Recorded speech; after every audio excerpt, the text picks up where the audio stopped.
Saudara, polisi mengungkap motif pembunuhan seorang ibu oleh anak kandungnya sendiri di Medan, Sumatera Utara. Salah satu pemicunya adalah karena korban menghapus game daring atau game online anaknya. Anak yang berhadapan dengan hukum atau ABH berusia 12 tahun saat membunuh ibunya. Dalam konferensi pers sore tadi, polisi mengungkap ABH sempat melihat ibunya mengancam serta kakak dan juga ayahnya dengan pisau. Polisi menduga permainan game online yang berkaitan dengan pembunuhan juga turut jadi pemicu sang anak membunuh sang ibu. Polisi telah memeriksa 37 saksi dan ahli dalam kasus ini.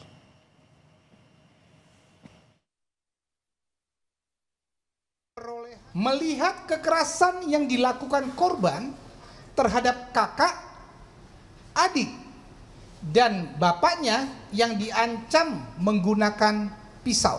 Ini dilihat oleh si adik. Kemudian melihat kakaknya, maksudnya adik melihat kakaknya yang dipukuli oleh korban menggunakan sapu dan tali pinggang. Si korban sakit hati karena game online-nya dihapus.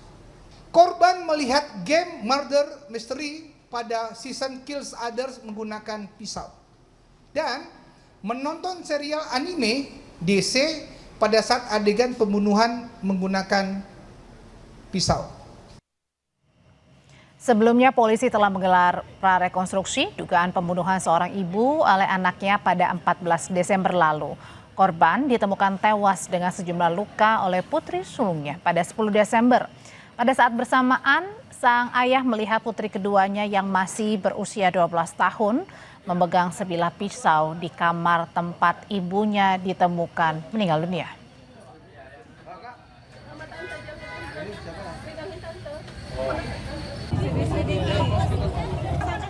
Mengetahui lebih dalam terkait dengan pembunuhan ibu oleh anak kandungnya sendiri, kita sudah terhubung dengan Kepala Polrestabes Medan atau Kapolrestabes Medan, Kombes Jan Calvin Simanjuntak. Pak Calvin, selamat malam. Selamat malam, Mbak. Pak Calvin, jadi kami ingin konfirmasi dulu yang pertama, jadi anak berhadapan dengan hukum ini yang masih berusia 12 tahun, jadi anak berhadapan dengan hukum ini yang masih... Anak berkonflik dengan hukum pada saat penanganannya melakukan tindak pidana terhadap ibu kandungnya. Kemudian berdasarkan hasil pemeriksaan, penyelidikan dan penyidikan lanjutan yang berdasarkan scientific investigasi, dengan pendampingan yang ada, baik dari Bapas, KPAI, Peksos, kemudian juga ada dari psikolog juga. Jadi kita gelar, kemudian kita bisa menyimpulkan dan sudah paparkan tadi siang tadi, Mbak. Oke, jadi anak berkonflik dengan hukum ini kan tadi dalam konferensi pers Pak Calvin mengatakan bahwa ada 3 pemicunya, di antaranya satu kamar kan mereka bertiga, jadi kakaknya mencoba untuk melerai dan bahkan merampas pisau pertama dan dibuangnya di bagian lantai di bagian ujung kamar. Oke, tentu Pak Calvin dengan adik yang sudah kemudian sekarang berkonflik dengan hukum, selengkapnya juga nanti akan diproses lebih lanjut gitu. Sungguh ini sangat kita sesali ya, dan sangat kita sedih sekali begitu dengan kejadian ini. Nah, tapi kalau ditanya kepada sang adik ini, apakah sebelumnya pernah berkonsultasi, bercerita, curhat dengan kakaknya atau orang lain begitu mengenai tindakan-tindakan atau kerisauan-kerisauan yang dialami begitu sebelum akhirnya membunuh ibu kandungnya? Proses berjalan, penyelidikan dan penyidikan kita mendalami terkait keluarga ini, baik dari sisi adik, baik dari sisi kakak, dan baik dari sisi ayah. Kedua anak ini sangat dibatasi sekali untuk berhubungan, berkomunikasi dengan pihak luar. Jadi memang sangat tertutup sekali keduanya. Kemudian Pak Calvin, yang kedua, mohon maaf, saya potong sebentar. Tidak ada omongan apapun sebelumnya. Terima kasih Anda masih bersama kami di Sapa Indonesia Malam. Melanjutkan pertanyaan saya sebelumnya, Pak Calvin, pernah nggak adik ini ya curhat begitu dengan apa yang ia lihat sebelum melakukan tindakan membunuh ibunya, termasuk mungkin kepribadiannya, gimana keseharian adik ini? Baik, untuk kedua anak ini memang sangat dibatasi sekali untuk berkomunikasi keluar. Karena kedua anak ini, kakak dan adik ini sangat akrab sekali. Kemudian karena melihat kakaknya pada saat tanggal 22 November yang lalu dilakukan perlakuan dengan memukul bagian kakinya, inilah yang membuat si adik ini amarahnya muncul seperti itu. Namun demikian, untuk komunikasi keluar, berdasarkan hasil pemeriksaan di area rumah dengan tetangga dan lain-lain, bahkan di sekolahnya, kita melihat bahwa keluarga ini cenderung sangat tertutup dan tidak terlalu terbuka untuk komunikasi dengan tetangga-tetangganya. Namun kalau penilaian dari sekolahnya terkait dengan si anak adik ini sangat pintar, sangat cerdas, kemudian beberapa kali ada perlombaan selalu menjuarainya. Demikian, Mbak. Oke, berarti aktif juga ya.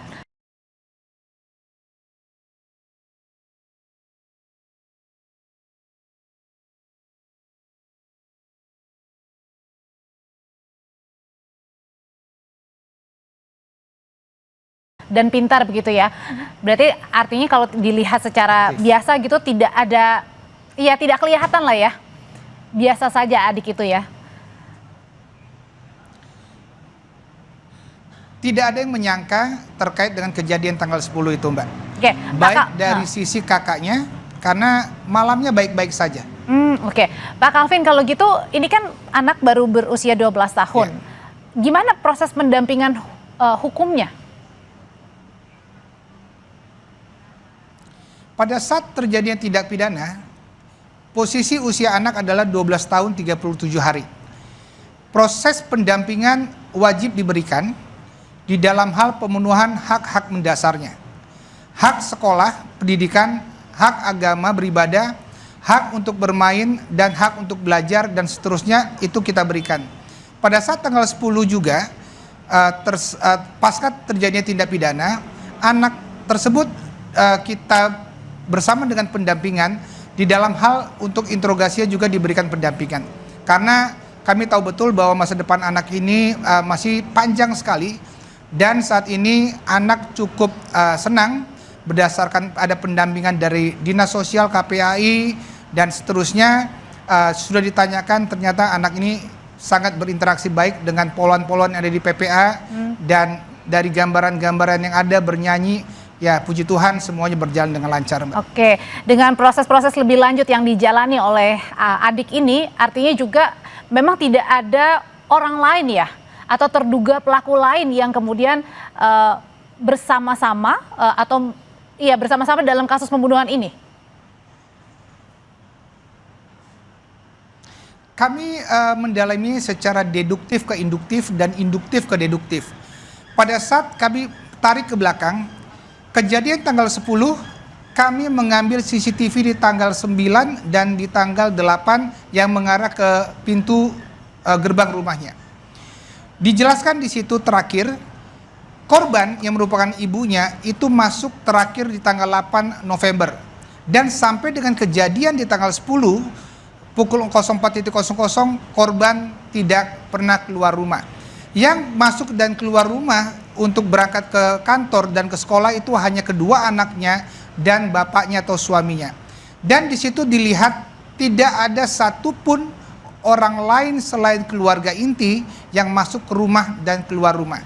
Itu secara deduktif yang kita lihat dari luar. Namun secara induktifnya kita melihat di dalamnya, di rumah, di dalam kamarnya, atau di rumahnya pertama itu ada dua lokasi, lantai 1 dan lantai 2. Hanya kedua lokasi itu. Tapi kita fokuskan yang di dalam kamar, kita melihat pada saat prarekonstruksi kemarin, itu hanya ada 3 orang saja di dalam. Ibunya, kakaknya, dan adiknya.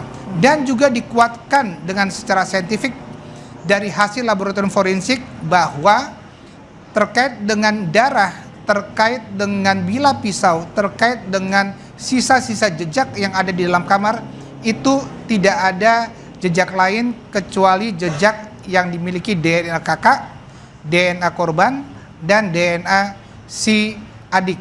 DNA ayahnya saja tidak ada di dalam kamarnya.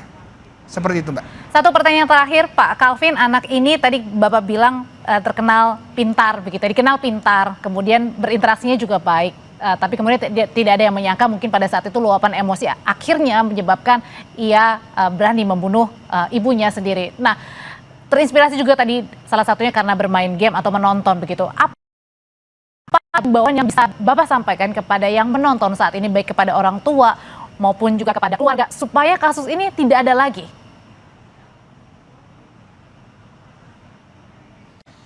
Keluarga adalah bahtera rumah tangga yang harus terbuka komunikasinya antara kedua orang tua dan anak-anaknya. Kita orang tua harus mengetahui perkembangan anaknya, anaknya juga harus bercerita banyak tentang keberadaannya kepada orang tuanya. Kalau ini terbatas, berarti ada sumbatan antara komunikasi di dalam keluarga. Kalau anak merasa lebih nyaman di luar, berarti ada sumbatan komunikasi antara anak dan orang tuanya.